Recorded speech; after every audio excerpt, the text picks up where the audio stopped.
വിനോദ, മനാഫും താങ്കളും തമ്മിലുള്ള അടുപ്പം എങ്ങനെയാണ്? ഈ ഒരു വിഷയം വന്നപ്പോൾ സമാന ചിന്താഗതിക്കാരായതുകൊണ്ട്, ഒരേ തൂവൽ പക്ഷികളായതുകൊണ്ട് ഒന്നിച്ചതാണോ? ഒരുമിച്ച് നീതിക്ക് വേണ്ടിയുള്ള പോരാട്ടം തുടരാം അങ്ങനെ തീരുമാനിച്ച് ഇറങ്ങിയതാണോ? ഞങ്ങൾ വർഷങ്ങളായിട്ടുള്ള സുഹൃത്തുക്കളാണ്. ഞങ്ങൾക്ക് വർഷങ്ങളായിട്ടുള്ള ബന്ധമുണ്ട്. അതൊന്നും ഇതിൽ വിഷയമല്ല. ഇവിടെ ഇപ്പോൾ യുവരാജ് ഗോകുൽ പറഞ്ഞു ഞാൻ ഈ സൗജന്യ കേസിന് ഇതുമായിട്ട് റിലേറ്റ് ചെയ്യാൻ. ഞാനതുകൊണ്ടാണ് പറഞ്ഞത്, എൻ്റെ കയ്യിൽ ഞാൻ പറയാം എങ്ങനെയാണ് റിലേറ്റ് ചെയ്യുന്നത്. പെട്ടെന്ന് പറയണേ, സമയമില്ല. വിട്ടൽ ഗൗഡ എന്ന് പറയുന്ന ഒരാൾ സൗജന്യയുടെ അമ്മാവനാണ്. അത് തീർക്കാണ്. വിട്ടൽ ഗൗഡ സൗജന്യയുടെ അമ്മാവനാണ്. കഴിഞ്ഞ ദിവസം ഈ മഹസർ തയ്യാറാക്കുന്നതിന് വേണ്ടി ബംഗളഗുട്ട എന്ന് പറയുന്ന കാട്ടിലേക്ക് ചെന്നപ്പോൾ അവിടെ നിന്ന് കിട്ടിയത് മൾട്ടിപ്പിൾ സ്കെൽട്ടൺസ് ആണെന്ന് പറഞ്ഞിട്ട് കർണാടകയിൽ വാർത്ത വരുന്നു. എന്താ അത് ഉപയോഗിച്ച പ്രയോഗം എന്ന് പറയുമോ?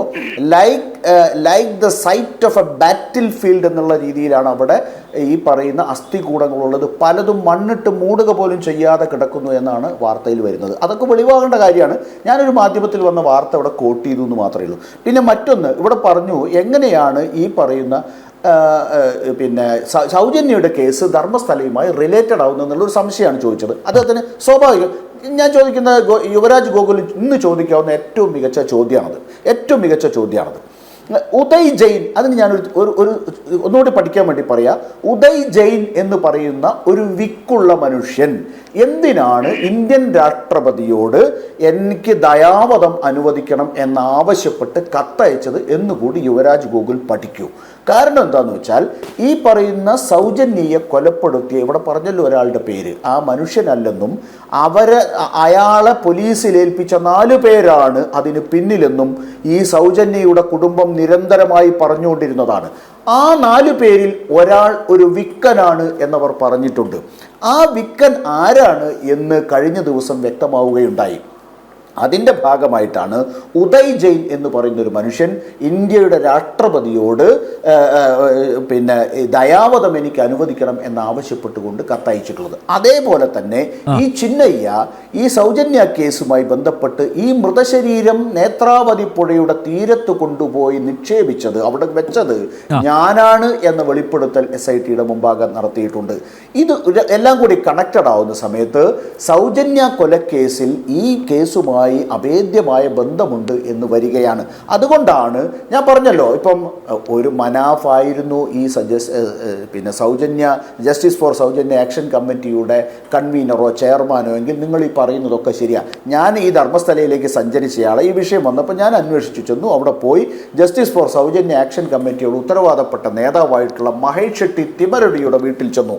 ആ മഹേഷ് ഷെട്ടി തിമരടിയുടെ വീട്ടിൻ്റെ അകത്തേക്ക് പോകുമ്പോൾ ആ ഓഫീസ് അദ്ദേഹത്തിൻ്റെ പിന്നെ ഒരു ഓഫീസ് പോലെയുണ്ട്. അവിടേക്ക് ചെല്ലുമ്പോൾ അതുവരെ എൻ്റെ മനസ്സിലുണ്ടായിരുന്നത്, നമ്മുടെ നാട്ടിലൊക്കെ ചില ആക്ഷൻ കമ്മിറ്റികളൊക്കെ രൂപീകരിച്ച് ചെയ്യുന്ന ആക്ടിവിസ്റ്റുകളുണ്ടല്ലോ, അങ്ങനെ തുടങ്ങിയിട്ടുള്ള ആരോ ആയിരിക്കുമെന്നാണ്. പക്ഷേ അവിടെ ചെന്നപ്പം ശ്രീ അനിൽജി, ഞാൻ ഞെട്ടിപ്പോയി. ഇന്ന് ഈ 100 വർഷത്തിനിടയിൽ രാജ്യത്തുണ്ടായിട്ടുള്ള RSSന്റെ മുഴുവൻ സർസംഘ് ചാലകന്മാരുടെയും പടം അവിടെ നിരത്തി വെച്ചിരിക്കുന്നു.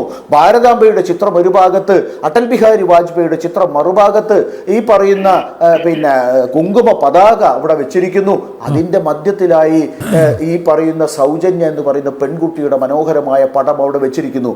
ഞാൻ അദ്ദേഹത്തോട് ചോദിച്ചു, യുവരാജ് ഗോകുലിനെ പോലുള്ള പൊതുപ്രവർത്തകർ കേൾക്കേണ്ട ഒരു ചോദ്യമാണ്. ഞാൻ അദ്ദേഹത്തോട് ചോദിച്ചു, താങ്കൾ ഒരു ഹിന്ദുത്വ പ്രത്യയശാസ്ത്രവുമായി ബന്ധപ്പെട്ട് പ്രവർത്തിക്കുന്ന ആളാണ് എന്ന് ഞാൻ മനസ്സിലാക്കുന്നു. പക്ഷേ ഇങ്ങനെയൊരു ക്ഷേത്രവുമായി ബന്ധപ്പെട്ടുള്ള ഒരു വിഷയത്തിൽ നിങ്ങൾ ഇത്തരത്തിലൊരു ആക്ഷൻ കമ്മിറ്റിയുമായി മുന്നോട്ട് പോകുന്നത് ശരിയാണോ? എങ്ങനെയാണ് നിങ്ങളുടെ രാഷ്ട്രീയം ഇതിന് അനുവദിക്കുന്നത് എന്ന് ചോദിച്ചപ്പോൾ ഈ മഹേഷ് ഷെട്ടി തിമരടി പറഞ്ഞത് എന്താ അറിയോ?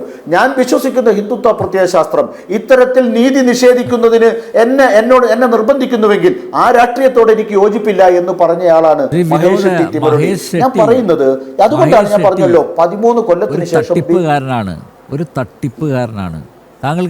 താങ്കൾ ഇത്രയും ഒരു ആക്ഷൻ കമ്മിറ്റി കൺവീനറൊക്കെ ആയിട്ട് താങ്കൾ ഇതൊന്നും പഠിച്ചില്ലേ? ഇനിയിപ്പോൾ താങ്കൾ ഒരുപക്ഷെ 1 മാസം കഴിയുമ്പോൾ വന്ന് പറയും, അയ്യോ തെറ്റിപ്പോയി, ഞാൻ നന്നായി പഠിച്ചിട്ടുണ്ട്. ഈ ഷെട്ടി ഞാൻ നന്നായി പഠിച്ചിട്ടുണ്ട്. ഞാൻ വൈകിയാണ് മഹേഷ് ഷെട്ടി തിമരുടിയെ ജയിലിലടച്ചല്ലോ. മനാഫിന് ബോധോദയം ഉണ്ടായത് മഹേഷ് ഷെട്ടി തിമരുടി ഇപ്പോഴും അയാളുടെ വീട്ടിൽ സ്വസ്ഥം സുഖമായി കഴിയുന്നു. സ്വസ്ഥം സുഖമായി കഴിയുന്നു. നിങ്ങൾ ഈ പറയുന്ന വാക്ക് മാറ്റി പറഞ്ഞ, കളവ് പറഞ്ഞ, മൊഴി മാറ്റി പറഞ്ഞ സുജാത ഭട്ട് സുഖസുന്ദരമായിട്ട് അവിടെ കഴിയുന്നു. ഒരാളും ജയിലിലേക്ക് പോയിട്ടില്ല. ഈ പറയുന്ന മഹേഷ് ഷെട്ടിയെ പിടിച്ചു പൂട്ടാൻ നോക്കിയല്ലോ നിങ്ങൾ ഈ വാർത്ത മെനയുന്ന സമയത്ത്. എന്തിനു വേണ്ടിയാ?